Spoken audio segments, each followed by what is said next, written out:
एक समय की बात है। भगवान विष्णु सभी जीवों को कुछ न कुछ भेंट दे रहे थे। सभी जीव भेंट स्वीकार करते और कुछ वो अपने निवास स्थान के लिए प्रस्थान करते।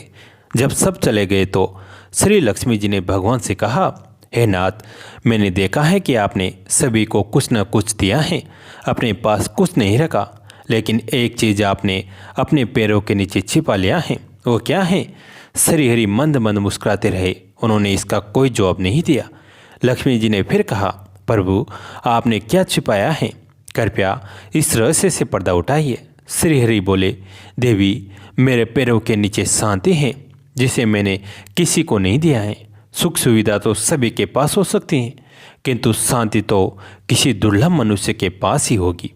यह मैं सबको नहीं दे सकता। जो मेरी प्राप्ति के लिए तत्पर होगा, जिसकी सारी चेष्टाएं मुझ तक पहुंचने के लिए होगी, उसी को ये मिलेगी। श्री हरि से आज्ञा लेकर शांति कहने लगी, हे जगत माता, श्री हरि ने मुझे अपने पैरों के नीचे नहीं छिपाया, बल्कि मैं स्वयं उनके पैरों के नीचे छिप गई हूँ, क्योंकि मैं शांति तो केवल हरि चरणों के नीचे ही जीव को मिल सकती हूँ, अन्यथा कहीं नहीं। कहते हैं कि उसी दिन से श्री लक्ष्मी जी ने श्री हरि के चरणों की सेवा शुरू कर दी, क्योंकि व्यक्ति सारी सुख संपत्ति से सुसज्जित हो, किंतु शांति न हो तो उसकी सारी सुख संपत्ति व्यर्थ हो जाती है। अतः स्वयं सुख समृद्धि की जननी माता लक्ष्मी भी शांति प्राप्ति की हेतु श्री हरि के चरणों की सेवा नित्य करते हैं। एक हम लोग हैं जो सुख संपत्ति एवं धन को ही लक्ष्मी जी की कृपा समझते हैं, परंतु वास्तविकता यह है कि लक्ष्मी जी की कृपा उसी पर है जो अपने धन संपत्ति वैभव को श्री हरि के चरणों की सेवा में लगाए, अथवा उसके पूर्व जन्मों के अच्छे कर्मों की वजह से जो कुछ मिला है वो पुण्य क्षीण होते ही संपत्ति का अभाव हो जाएगा। जीवन में परम आवश्यक है मन की शांति, अतः भगवान के चरणों में ध्यान लगाए और अपनी संपत्ति का सदुपयोग करे तथा परमपिता परमेश्वर के अलावा किसी से कोई आशा न रखे। एक दिन रुद्रांश ऋषि दुर्वासा पधारे गोकुल में। ऋषि आप झुककर भगवती पूर्णमासी ने प्रणाम किया। आप यहाँ भगवती परम शिव हैं आप, और शिवों को तो शिव धाम में ही वास करना चाहिए। आप यहाँ कैसे? दुर्वासा ऋषि ने पूर्णमासी से चकित हो प्रश्न किया था। और भगवती, मुझे स्मरण होता है जब आप काशी में समाधिस्थ होती थी, निराकार के ध्यान में आपका लीन हो जाना मुझे आनंदित करता था।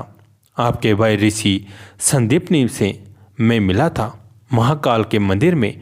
वो है अनन्य शिव, काशी छोड़कर गए भी तो शिवधाम अवंतिका में, पर आप यहाँ क्यों? प्रणाम मामा जी।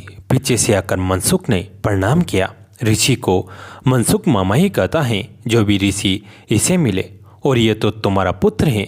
पूर्णमासी ने जब मनसुख को देखा तो पूछा, जी ऋषि, ये मेरा ही पुत्र है। पूर्णमासी ने इतना ही कहा, इसे ब्रह्मनिष्ठा बनाती, ब्रह्मवेता बनाना था इसे। ब्रह्मकुल का ये बालक है, कहाँ ले आए हो तुम इसे? और स्वयं भी दुर्वासा को अच्छा नहीं लग रहा है पूर्णमासी और मनसुख का गोकुल में रहना।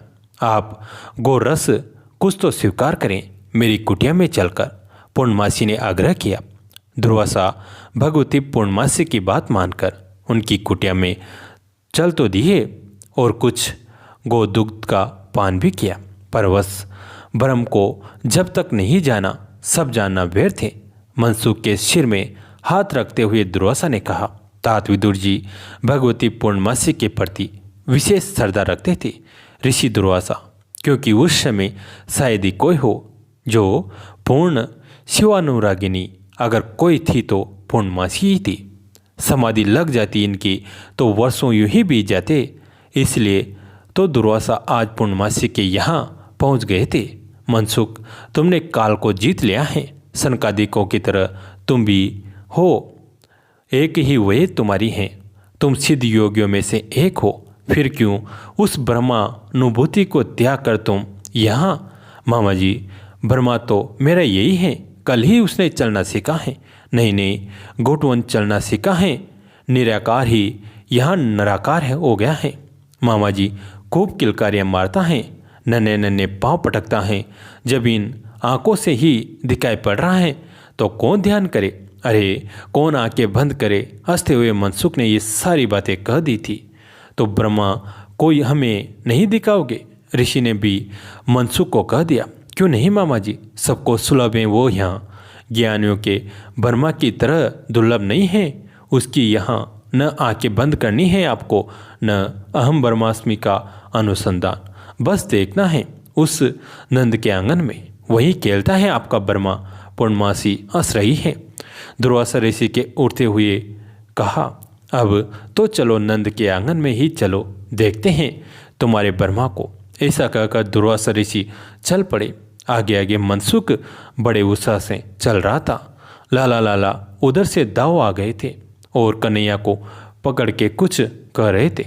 अभी बोलना नहीं आता कन्हैया को, ना हाँ हत, बस ऐसे ही कुछ शब्द हैं जो कन्हैया ही बोल लेता है। चलो उधर, उंगली के इशारे से बताया दाव ने। दाव भी तो छोटे ही हैं, पर हाँ ये बोल लेते हैं। नंदमहल के बाहर जाने के लिए दाव कर रहे हैं कन्हैया को। खुश हो गए कन्हैया, किलकारियाँ मारने लगे तो दाव ने हाथ पकड़ लिया कन्हैया का और लेकर चले, पर अपने को न संभाल पाने के कारण कन्हैया गिर गए तो रोने लगे। दाव ने चुप कराया, फिर धीरे से बोले, लाला चुप, लाला चल उधर। कन्हैया लगी चोट को फिर भूल गए और घुटन घुटन आगे बढ़ने लगे। चाल तेज है दोनों की। आज दोनों ने ही ये संकल्प कर लिया है कि देहरी पार करनी ही है। जैसे तैसे घुटनों को छिलछिला के पहुंच ही गए थे ये देहरी में। अब देहरी से नीचे उतरना है। दाव ने देखा, पर चंचलता की पराकाष्ठा कन्हैया, वो तो नीचे उतर भी गए, पर नीचे गहरा है बहुत, 2 फुट भी तो इनके लिए गहरा है।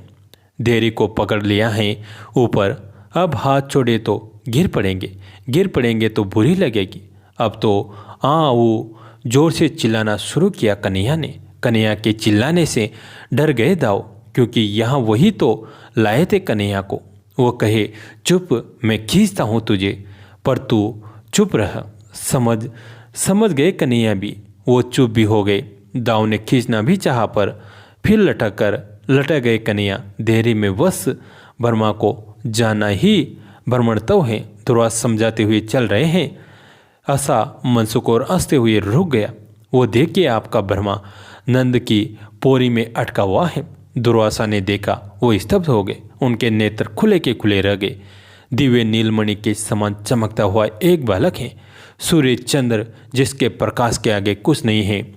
प्रकाश हजारों सूर्य के समान है, पर शीतलता इतनी जितनी चंद्रमा में भी नहीं है। अधर लाल घुंघराले केस, ऐसा लग रहा है जैसे मुखरूपी कमल में सैकड़ों भौरे घूम रहे हो। नन्हे नन्हे हाथ, वक्ष में भरंगू चरण चिन्ह, छोटा सा उधर गंभीर नाभि, चरण छोटे छोटे जो लटके हैं, चरणों में चिन्ह हैं, चक्र, शंख, गदा, पद्म, ये मछली क्षण को आहा।